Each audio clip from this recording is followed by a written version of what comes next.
Coach, it's on the road, taking youngsters behind the scenes with the MLB stars of the game. And I got the man here for the Chicago Cubs. I'm going to let him introduce himself. Hi, I'm Mark Leiter Jr. Thanks for having me on. I'm from New Jersey. From New Jersey? Yeah, New Jersey. Another big city guy in the big city, huh? Yeah, it's not bad. I mean, I wouldn't say I'm in the big city, but I'm in the middle of a couple big cities. Okay. Well, we're taking our youngsters behind the scenes on what it's like being a major league ball player. Every kid's dream of being in the big leagues. You're in the big leagues. What's this experience like? It's unbelievable, in all seriousness. Like, it's actually funny that you asked me that question. Like, my cousin just made his major league debut on the other day. So the same thing I would like tell him. It's like you have your dreams and everything about your dreams, and when you get to experience it for yourself, it's better. So it's hard to explain because it's like a feeling that like words don't do justice. And even like my cousin and my dad and my whole family had played in the major leagues, and like again, like words didn't do it justice. Like the experience itself is something so unexplainable that like it can only be described as a feeling, in my opinion. So you got a bloodline here going on in this MLB. Yeah. We made baseball history with my cousin getting to the major leagues. Who's your cousin, by the way? Jack Leiter. Okay. With the Texas Rangers. Okay. My dad and my uncle are the first brothers to play in the MLB, and both have their sons play in the MLB as well. So that's a pretty cool feat, and something that our family is very proud of. All right, so y'all got a family tree going around here, huh? Yeah, we do. So, man, what is it like? Most kids think you guys get drafted in the big leagues the next day. What is this road like getting here? It's a much longer road than most will think, but it's very rewarding, and I think we're the most prepared when we get our chance to get to the highest level, with the trials and tribulations that you go through in the minor leagues, and also just like through the amateur ranks. But yeah, you get drafted. That's a dream. That's dream number one. And then you get to play some minor league baseball, and you get to really start to see like, man, like there's a lot of really good players across the country and across the world. Yeah. And you get your first, in some cases, you get your first taste of, some guys that are speaking different languages, and you kind of like start to. You start to really get comfortable with all of that, all of your surroundings, all of the different, and you start to learn different cultures and different backgrounds from guys, and then you kind of all come together, and you hope to kind of grow together. And some guys will get traded, some guys will get sent home, but in the end, like if you're lucky enough to make it with some guys that you bonded with in the minors or whatever, like those people become like family, and experiencing this great dream together. And more importantly, you find out that there's different day and night between the minor leagues and the big leagues.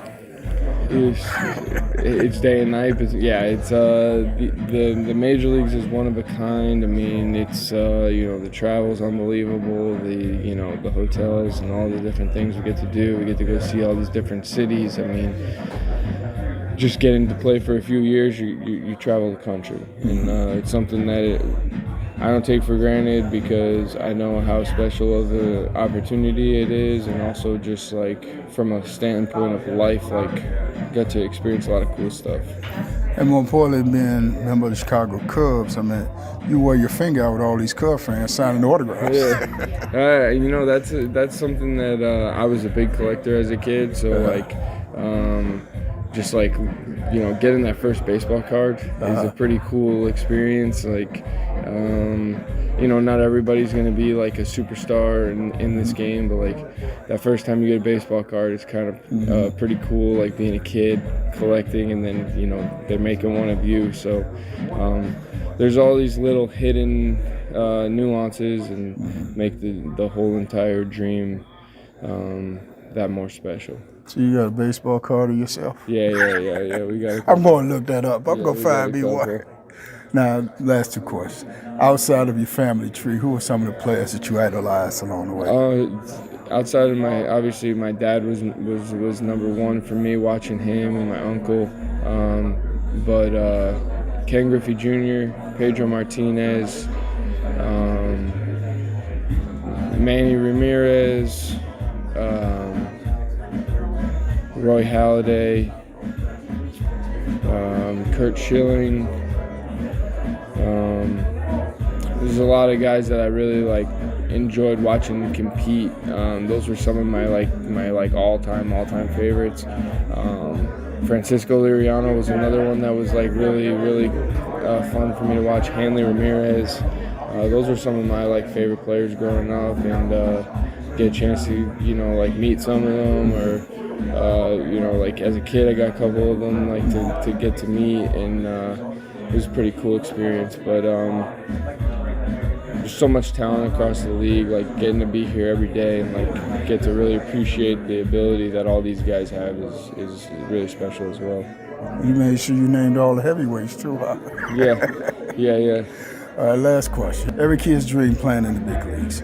You get that call up, you're going into the big leagues. Walking in this locker room for the very first time, see your uniform hanging up. What's that feeling like? Honestly, it's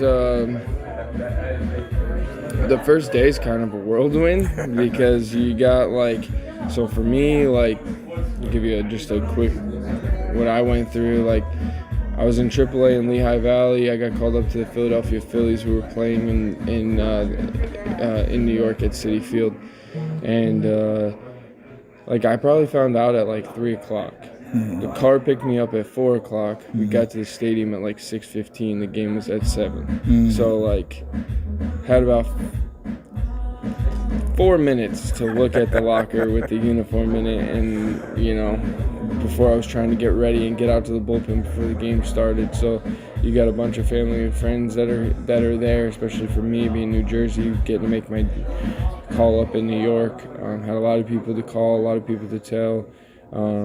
Walking out on the field for the first time, it's everything for the first time, first time the phone rings, first time you come into a game, first time you give up a run, first time you give up a homer, first time you strike somebody out, first time, it's just nonstop. So I think it takes a couple of days or maybe a week or two to really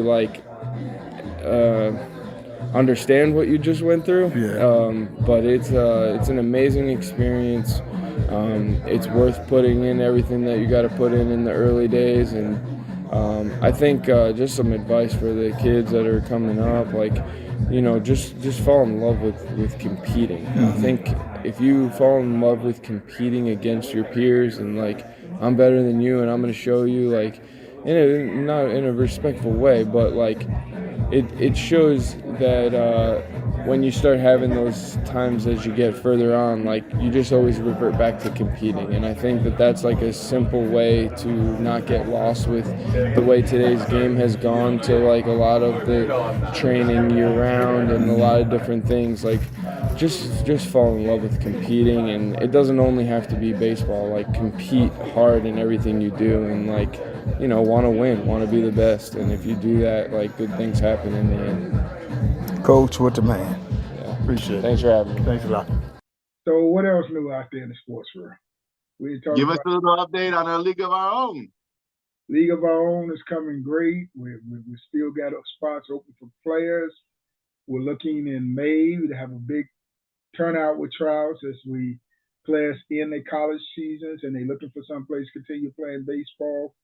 As guys finish high school and find out they don't have a college to go to, and they want to continue playing baseball, the League of Our Own is going to be standing there with its doors open, looking to develop ball players, give ball players the opportunity to continue playing baseball, give our ball players a chance to let their talent be seen in Major League Scouts and overseas market.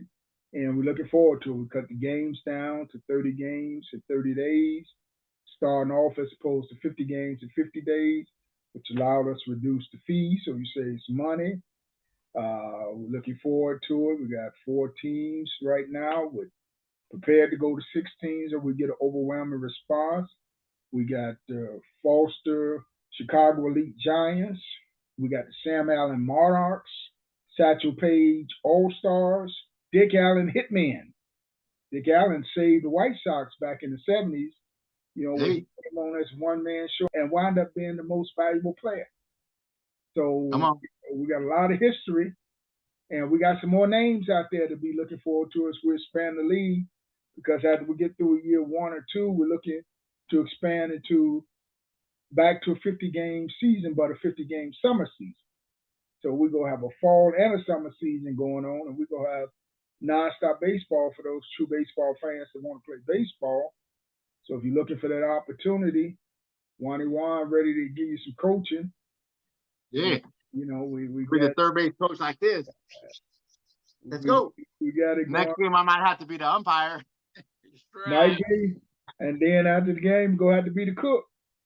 We're gonna have some burritos. We're gonna need some help with that. Oh, I forgot you don't do no cooking. I might have to be the cook. I've been learning the air fryer. I discovered the air fryer. The air fryer be cooking some food good now. So, but again, if you want some more information regarding that, go to www.ALOOO247.com. Again, that's ALOOO247.com. A league of our own. And we go get those players the opportunity to play baseball. They want to play baseball.